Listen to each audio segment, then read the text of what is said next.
Today we are ready to the most successful Playboi Carti clone by Murdoch. I mean, I ain't gonna lie to you. A lot of people on YouTube get cloned. I mean, if you technically think about it, I'm gonna be humble.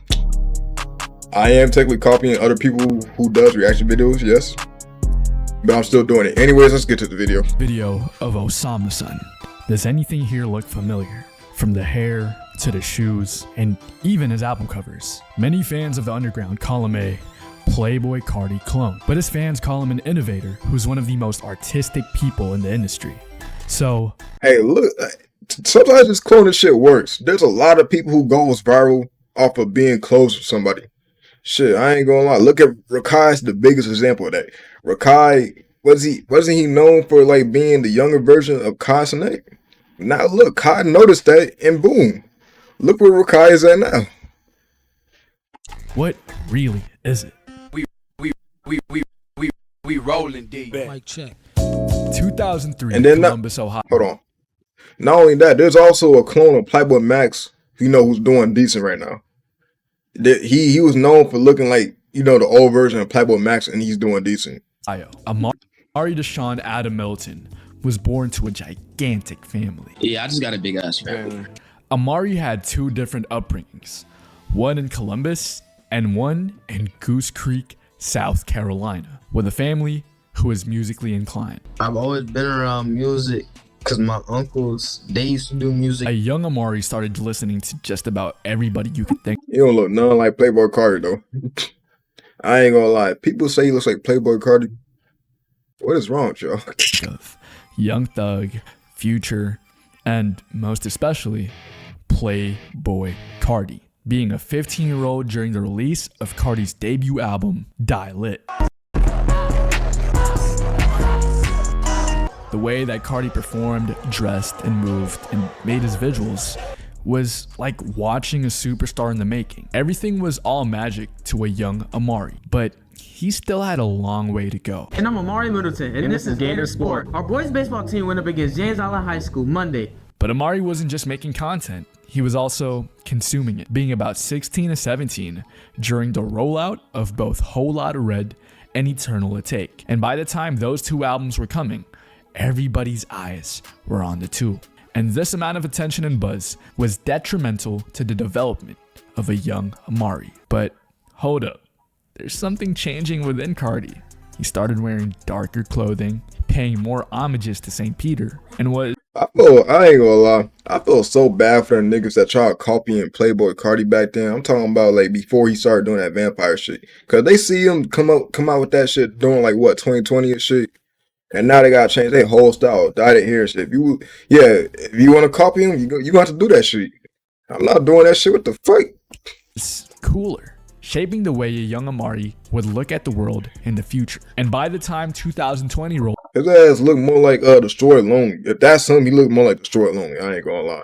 around, everything shut down, and a young Amari couldn't go outside, giving him an insane amount of free time, creating music under the name Damn 4K, aspiring to be the next Pierre Bourne. I wanted to be a mainstream producer, so I was making beats and shit, posting them on YouTube, but it really wasn't getting no traction. But so he pivoted and focused on music, using the name Prada Umari.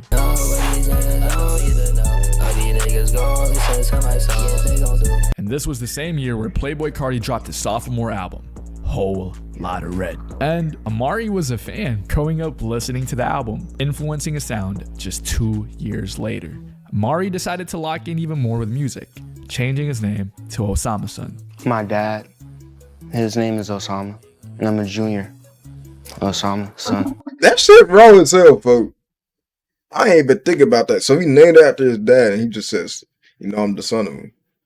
I ain't gonna lie, that's a smart ass move. If you can't even think of a name, that's a smart ass move. I'm gonna give it to him for that one. I ain't gonna lie.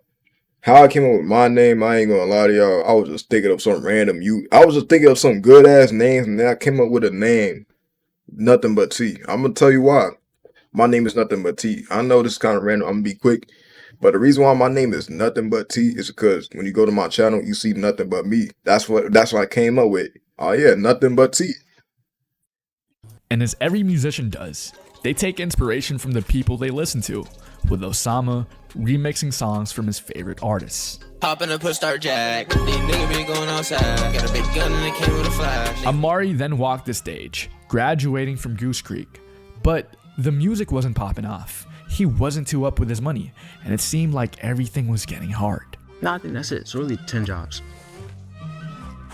You worked 10 jobs before you became a rapper? Yeah. This nigga worked 10 jobs? Nigga, what time was you waking up for all 10 of them jobs? Like, was you working like once a day for like one of them jobs? Like, bro, what the fuck? Nigga, or was it like you had to work all them jobs during the same day? Or you had to go to work like, what, like you was only at work for like 1 hour with all the jobs?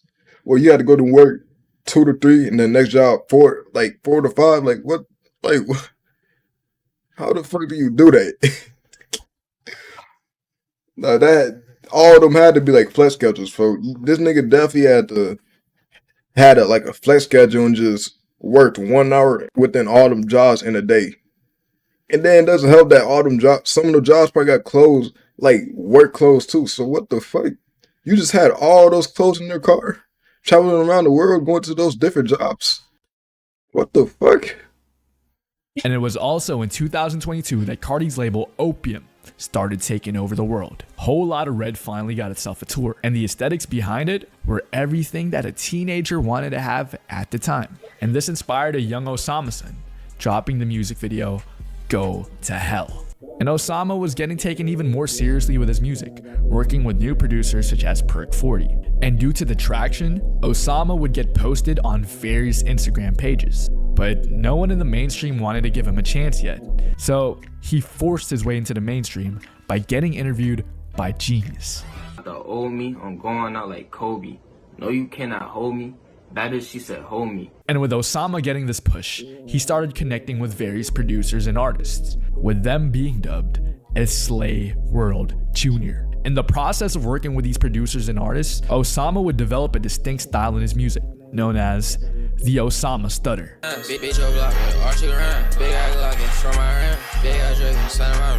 Although Osama needed one more thing to finally get his music out there, and that was a manager. And what better manager to do it than one of the most influential names in the underground, High Tech Steph. Yeah, shout out my nigga Steph, bro. My nigga Steph in like the islands right now, bro. I swear to God. And one song finally changed everything for Osama. Osama was eventually on top of the underground, with parallels to a guy who was making connections and blowing up 6 years ago. Being at the top of the underground forces you to make two decisions: to blow up and get out, or stay there and be the face of the scene. And one thing that these artists always do is lock in with a great producer. And I ain't even gonna lie to you, but if you're the face of the underground, bro, you're not even an underground rapper at that point. Like, if you're the face of the underground, you're not the face of you're not really underground rapper no more. Like, you're known. I'm gonna be real with you. Like, you're not famous. You're not famous. Like, you know, obviously, like, yeah, Playboi Carti and shit. But nigga, if you're the face of the underground rap scene and you got a lot of subscribers on YouTube or like a lot of listeners, you're not. You gotta think about it. Does that count as an underground rapper? Bro, someone gotta tell me that. Does that count as an underground rapper? Because it's just like you're known. You're technically known. Like, you're not really underground. Like, I don't know. I gotta see. Osamason would do just that with the producer for his debut mixtape, Osama Season. Osama Season's cover being a direct homage to Playboi Carti's self-titled, introduced by the song. The album had a set of producers that would define Osama's career, especially Draco FM, producing the song. But the song that really put Osama on the map is a track that took over the entire underground, and that was Osamason's entire world was changing, going from a guy who was barely making ends meet, working weird jobs just to make money, to a sold-out show in New York City, with hundreds of kids singing his songs. He was on top of the world, but being on top also means that people want to drag you down, taking everything you built. That shit is true. Away. As Osama Season dropped, his haters started comparing him to another artist, Kenyatta Lee Fraser Jr., aka Ken Carson. And that was because of one song on the project. But just because people were comparing him to great artists, that didn't mean Osama was gonna stop anything. If anything, he was gonna do even more. And just like every great artist coming up, Osama needed. That's actually, if you get compared to somebody else that's famous as you're going, that's a good thing, bro. That means you're going up. Like, I ain't gonna lie, like, you're going up. And if you got haters, that's a good thing too. I know it's like, what the fuck do you mean that's a good thing? If you got haters, that means you're winning, bro. I remember seeing this one video, this one nigga, I forgot his name, but he said, bro, you gotta think about it though. Haters is basically just a negative way for someone to compliment you, because you gotta think about it, right? They're hating. Some haters will just hate because they hate how you're there and they're not, right? So they'll try to find something negative to bring you down. I don't know, it's weird. It's a video. I gotta search for it. What the fuck, I'm going up. Flex drugs, feeling fun. Flex guns, you ain't nothing. Yo, we in the car. All the cool dudes in the car. I do this shit for Lil O, bro. Shout out Lil O. You know they had me in that car too, right, bro? I was with them. I was with them doing that whole tour. Shout out Lil O.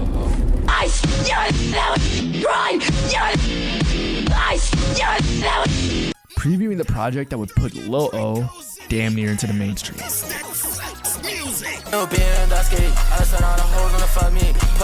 Now, fans gave this album hella controversy because of the clone allegations, with Opium fans comparing it to the rollout of A Great Chaos because of its use of the low-fidelity 2000s aesthetics. But again, Osama proved that he's way more than what his doubters think he is. But as every great artist grows and drops music, people want to see them live, both the haters who want to see him fail and the supporters who wanted to mosh to every single song. And Osama provided that by partnering with Rolling Loud on the Flex Music Tour.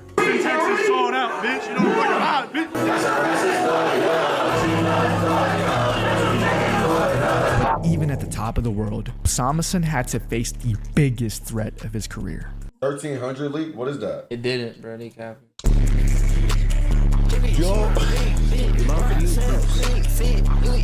And another figure that was part of the original Slay world, Jace, dropping the song. Clarence, when she had the motion to pass me. Too bad Clarence grew up in Goose Creek. Oh yeah, that song, yeah, I ain't gonna lie. That song hard. Nah, not Osamason. I don't see him being his ass cloning. Clone. I don't fuck with that shit. We should ban that word. You can't look at yourself as a loser, man, because if you look at yourself as a loser, you're gonna automatically be a loser. You gotta wake up with that confidence every day, like, yeah, I'm the man. You know, I wake up every day and be like, yeah, I'm the You see the fit, right? And then you should call me low, hit it, and bitch, now I'm bigger.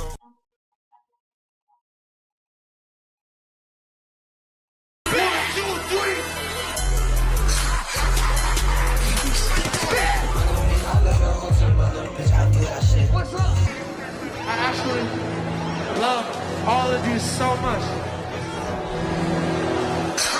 No matter what you think about me, no matter what you see about me, I still love you. It's never a setback. A setback is never a setback. I ain't gonna lie. I ain't on no hater shit. Why some don't look like they ain't want to beat her? Like, it look like they was not listening to that shit at all. Like, I ain't on no hater shit. They ass just looking sideways like the whole time like this. On their phones. Like, they look like they ain't even want to beat her. Setback is really a push forward, but we just gotta take the punches and roll with it, man. Keep going. You know, this shit not gonna make you better. Limb to limb, I follow you.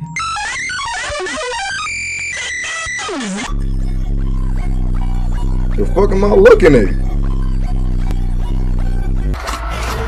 Fuck I'm looking at you. Y'all just showing me random music clips now? So it feels good. It feels pretty normal. It just feels like I was born to do this. Like, it's like, Dear Slum, keep your head up and keep going. Yeah, you're not wrong. Well, the video's basically over, but yeah, you're not wrong. Keep your head up for real though. You know, be on your grind with this content shit. You see how I don't post every day, and I don't get that much views, but I'm just doing it just to do it, bro. I ain't gonna lie. Yeah, I hope motherfuckers, I hope y'all subscribe, because I'm on the road to 1K. Shout out to Murdoch for the video, and I'm gonna say it again. Say it again. Shout out all my socials. And yeah, you on the road to 1K. Wait, did I just say shout out all my socials? I mean, follow all my socials. And we on the road to 1K. I fucked up.